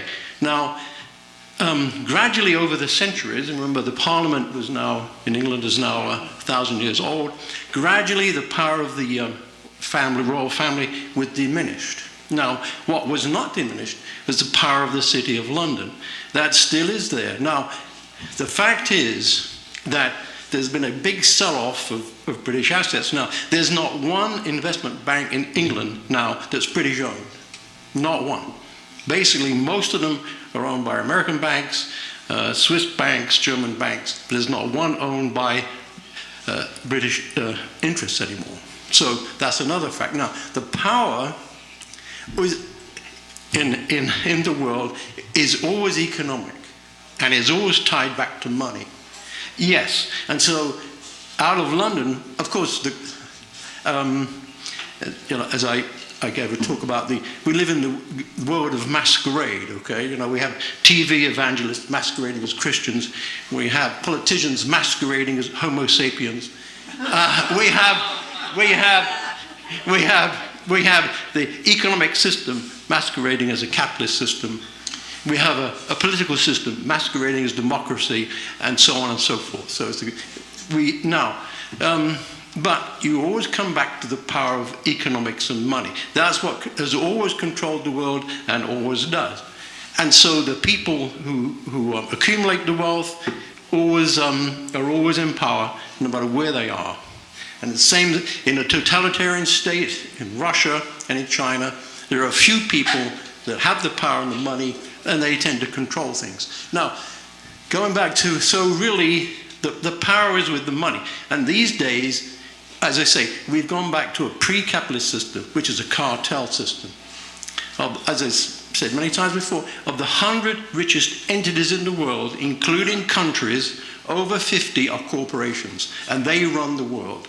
So we've gone back, you know, and so they write all the trade rules, and they pay legislators to pass the legislation everywhere. They control it. So that's what's happened. Now, going back to another point you made that you seem to like is fusion power. Yes, the Culham Laboratory in England has fusion power working. South of France is the European fusion power. I'm a physicist, that's a very difficult technical problem, but yes, instead of wasting money on damn wars and whatnot, spying on people. Yes, I agree. That is the energy of the future. It has to be. Now, as for Kennedy and Roosevelt, I'm sure they were well-intentioned. But if you believe in democracy, you cannot just wish for great leaders. I mean, my belief is what I call economic democracy. Now, I talked a while ago about Mondragon, which is an entirely employee-owned company in the Basque area of Spain. 100,000 people. They own it, they manage it. Okay? Their money comes from their own productive efforts. I agree. We must, in this country and in the West in general, get money back into productive industry. This notion that you can make money out of thin air is a chimera. It's nonsense. Now, as for most politicians, frankly, our cat at home has got more brains than most of them, and that's. So I have no time for these characters. Most leaders in corporate America appear to be dimwits, and that's true everywhere. Now, people say, well, what can you do? Well, I think it really boils down to education. And another thing it boils down to is moral values. This country has got to get back to some moral values. And I'll give a talk about moral values in America, because I think this country has gone off the rails, really, with lacking moral values. That's why we let these criminals loose, steal our money, and we apparently like it. Well, I don't like it. And I agree, good, and I'm sure, but really, we have too many people in poverty in this country, too many people in food banks. We have legislation really against the common people, Yes. So I think it boils down to education and getting moral values, not family values, but real moral values, helping people. Actually, the Christian message. That's what we need to get back to. And that's what, now, how you do all this, goodness knows. I mean, I'd love to have now, yeah, I'm sure Lyndon LaRouche has, got some good ideas. Yeah, but I think that spending big money on big projects doesn't get the money into small people, so they can own their own businesses, run their own affairs, vote the things they want to do, and so on. But the biggest thing I would do is to have pass a law called the Crime Against Democracy. If any one of these officials cheats us, I don't care if it's a law officer or a senator, if they cheat us, I would lock them up for 10 years, minimum.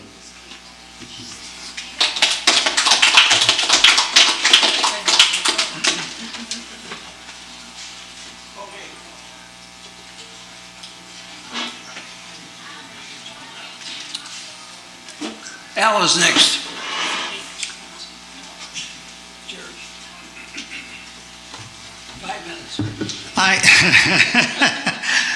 Are you saying something there? I greatly appreciate your presentation, and one thing, and I'm going to say it again right now, because Hitler said if you say something long enough and loud enough, people begin to believe it. Any degree of emotion necessarily alters your perception of reality, and that's why we are sliced up into little individual issues of being for this and against that are highly emotional.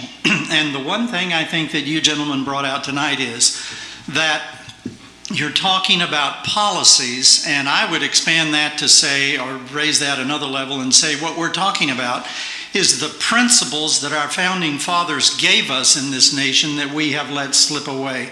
And if we follow those principles rather than emotional issues, then all of the particulars will come into place, like getting rid of that criminal bank, the Federal Reserve, and getting the UN out of the US and the US out of the UN, and all of these things that should be done. If we are as a people together in following the principles that our founding fathers gave to us, then we can move forward with it and recover our nation.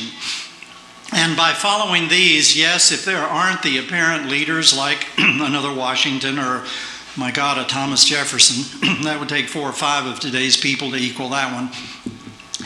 These people will be evoked as we get energy behind the principles that we need to restore in this country. and they will be brought forth to their own destiny.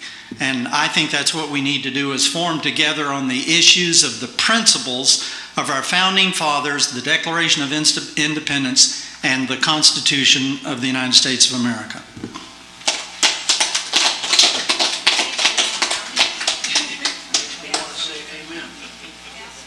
Okay, who's next? There's got to be a next. We're running out of speakers? Calvin Blewett, he's next.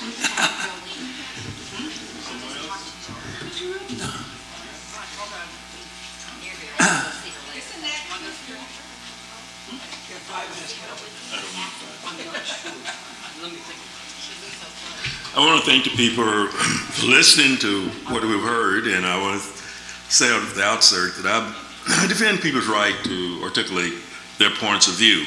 I would like to hope that it would be deeply rooted in facts, and I've followed the LaRouche movement for years, and I have a little knowledge of their basic principles.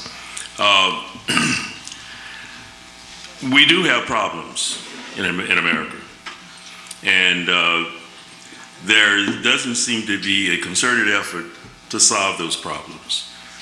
When people talk about do away with the Federal Reserve Bank, what you're going to replace it with, I think we got to think about, we got to be proactive rather than reactive. And a lot of what I've heard tonight is reactive. Proactive means if something is wrong, you have a solution for it. How are you going to fix it? I haven't heard much of that. I know what policy is important. And like the gentleman said, money controls everything. And when you have a person like Norquist that have signed, forced a large number of the congressmen, almost all the Republicans, to sign an oath not to raise taxes. That shows you how we're controlled. And we talk about the money from Wall Street. Now, all the reports came out in 2012 where they didn't give the Democratic Party any money. They didn't give President Obama any money because they didn't like the Bernie Frank regulation for the Wall Street industry. And so I don't propose to know everything. I've studied most of my life, worked for the federal government 29 years, and I have a fair understanding how the government works. I didn't like a lot of things that we did and the way we did it. I respect Roosevelt because many of the things he did really helped the nation at that time. President Kennedy was the first president I voted for. I was 21 in 1960, and I voted for President Kennedy. And I thought he offered a vision for the nation. A lot of the things that I've heard tonight I haven't heard before. I don't pretend to have heard everything, but I know I followed him pretty close because I was just a young graduate with a major in political science and minor in economics. So I was interested in that, and I was in Germany, and I learned how their system worked just from observing and talking with people. But we have to be careful. We, as the key thing someone said is we have to give people positive education, to be discerning, to ask questions about stuff. Don't accept things. Get beyond the peripheral issues. And you preached that tonight. The peripheral issues is how politicians polarize and divide us and get us in the same dilemma right now where we can't seem to do nothing. So we need to look beyond that. But we got to have some facts and basic knowledge of how systems work and how they ought to work. You just can't have an opinion. And that's what I'm suggesting is we got to get beyond opinions. Everybody have a right to their opinion. I defend everybody's right to say what they want to say as long as it doesn't hurt me. If it intrudes on my rights, anybody else's rights, I don't support that.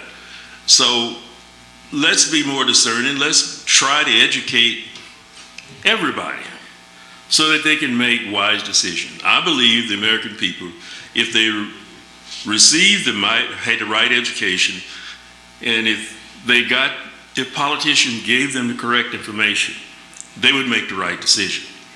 But the way things are right now, they go with opinions and how to feel about something, and so we get the same thing over and over again. I don't think President Obama deserved a lot of the negative credit he got here this evening, because if you look at some of the speeches he's made for a State of the Union, he talked about infrastructure, infrastructure bank, and it would deal with a lot of the infrastructure problems that's deteriorated in this country. And he based what he's articulated, many of those are programs in which the other party said they wanted to do. And he's not perfect, but a lot of the credit you give him here, the $700 billion to bail out the banks was done before he was president. And the thing was, Polson was already put in place. It wasn't a great deal he could do to do that, deal with that. So things I think that we had to do something to bail out some of the large institutions, but from far as I can tell, most of that money for the big banks have come back. And right now they're getting big bucks because of some of the things they did wrong. Chase and many of the other banks, Bank of America. So we need to be careful what we say and say things based on facts and not based on how we put things together, sometimes without facts. Thank you.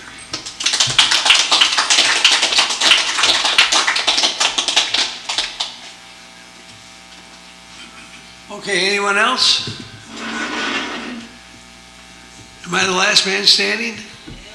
I guess I am. How old are you, birthday boy? 73. I will be on October 31st. Still 72. Halloween baby, yeah. Scorpio, yeah, that's how it is. Anyway. You had a ghost at birth, didn't you? I had a ghost at birth. Yeah, I was, I guess I did. It came through. Anyway, 73.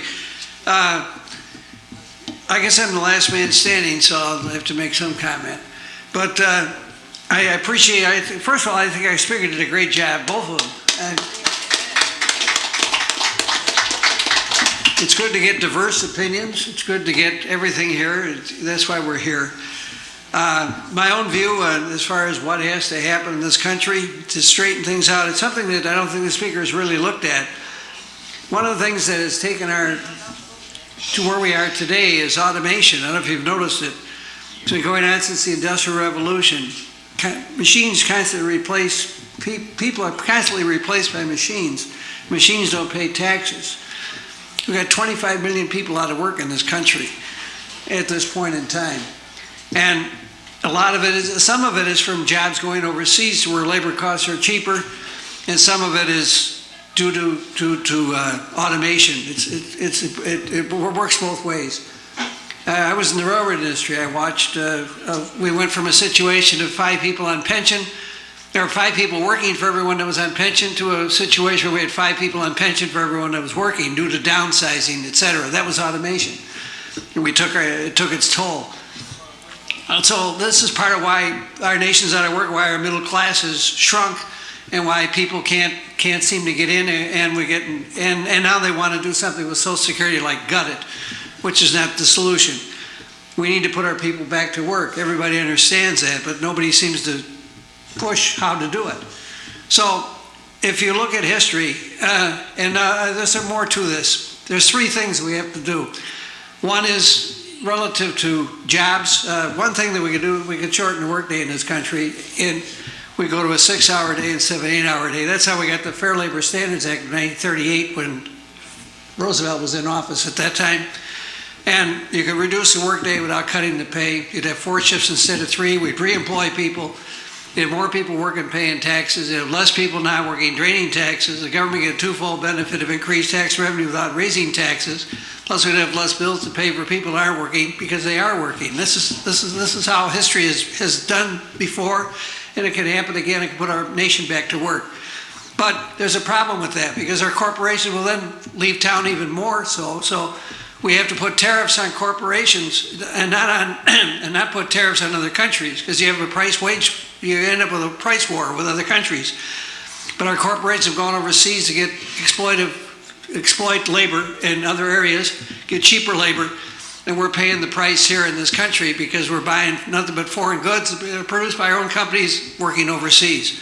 So one of the other things we have to do is we have to put tariffs on corporations, not on countries.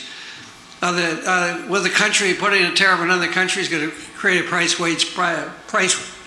war, but by putting it on a corporation, it would not. Then you would, if they've got cheaper labor costs somewhere else, they don't have them here, you could charge them the difference, so that they would end up producing more here and more. You get back to producing the country you live in and so on around the world. Then you could have a strong economy everywhere. Now, the problem, none of this can happen, is because we have a Congress, we have the best Congress money can buy. And that has happened due to a lot of different reasons. And we have to change that somehow. And one way to change it, I think, is to get Congress acting in its own self-interest to instruct the Federal Communications Commission to require the media to provide sufficient free airtime for federal candidates in general elections to air their views. If you did that, you'd end up with a congressman representing the district they're from instead of representing the people who are trying to buy their vote in Washington.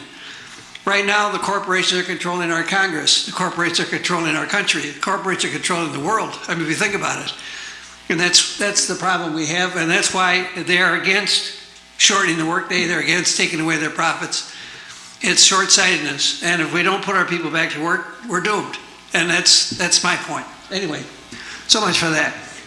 Now our speaker gets to comment on the comment and close the meeting.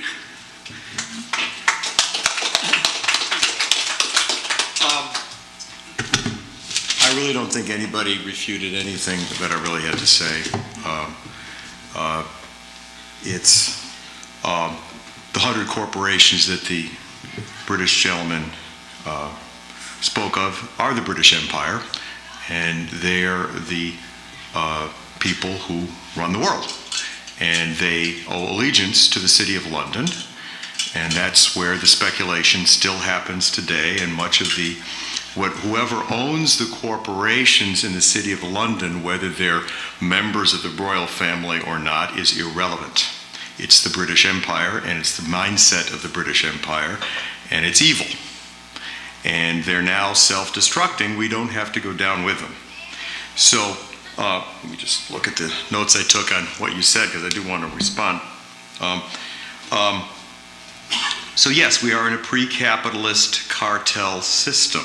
This is the feudalism that I was talking about.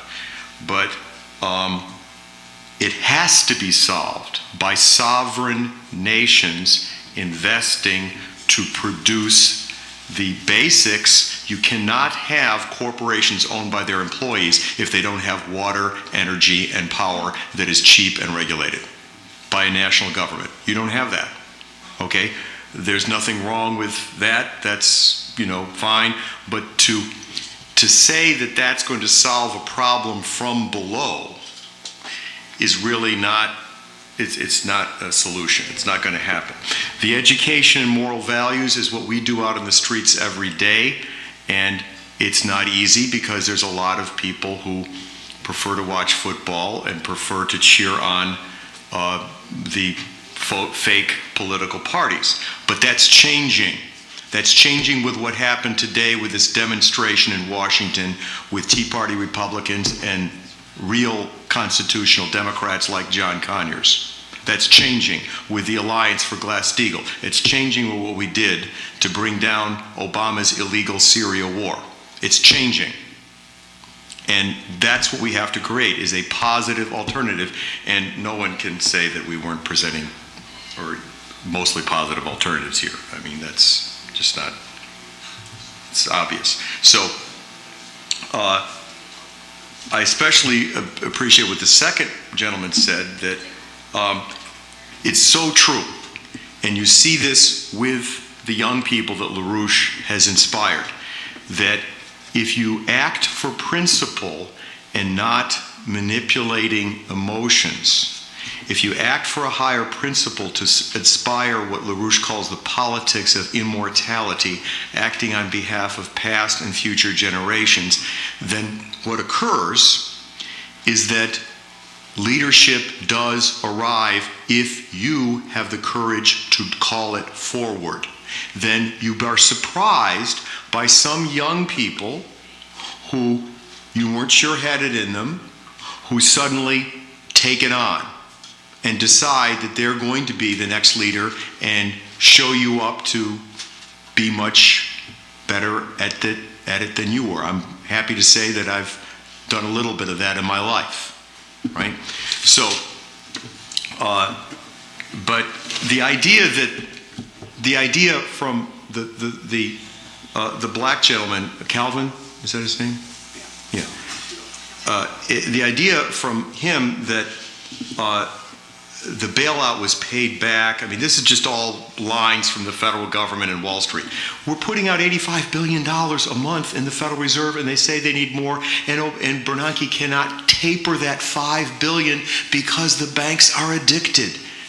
And it's actually a lot more if you look at all this stuff. So the banks did not pay all the bailout back. They're getting more and more every day, and none of it's going to produce anything. It's all going for various kinds of covering of bad gambling debts.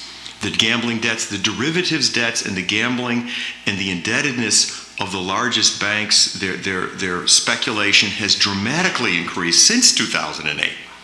So the cancer has grown bigger. We're feeding the cancer every day. And that's what the Federal Reserve and Obama are doing. And they know that at a certain point, the cancer is going to demand blood from the people. And they're now saying more and more that they're going to oblige the cannibals. So that's in front of everybody's eyes.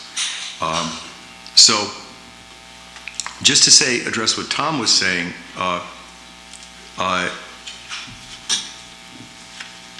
we have to have a revolution in thinking, especially from young people like Dash. There really aren't, unless we have a government whose intention is to develop nuclear fusion energy. None of the other things, we're closing the barn door on this thing about doing things about our working hours. Now that might have been something we should have done in the 1960s, but we're now in a dark ages, and it's way too late to do these things. They might have worked, but now they're really slogans and they're not really solutions. And it's basically trying to trick corporations and other things into doing certain things, which nothing short of the revolution that we're talking about with Glass-Steagall, that will crush and humiliate and jail some very evil people, is going to work. And then we have to have a constitutional credit bank, not the Federal Reserve that's only loaning money for big infrastructure projects.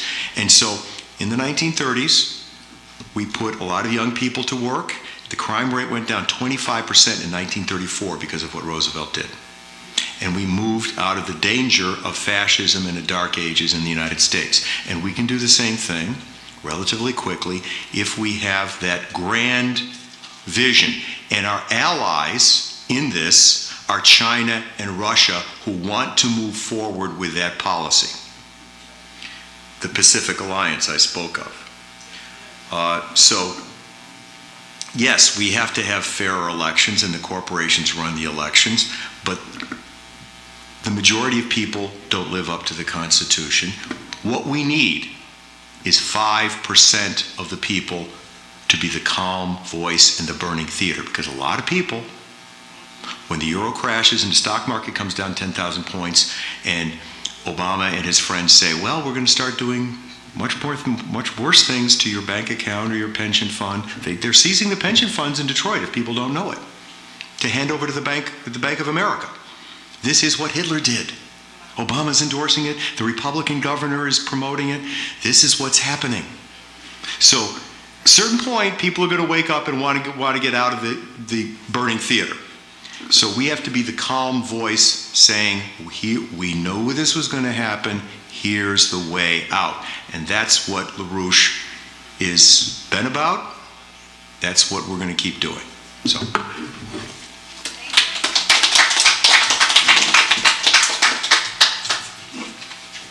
Well, they want us out of here by 9 o'clock, just so you know. And we normally, if we're going to carry on this conversation, we're down to Starbucks down at the corner. And you're all welcome. And our speakers are welcome and to come on down and converse with us. And that's where we'll all end up going. How's that sound?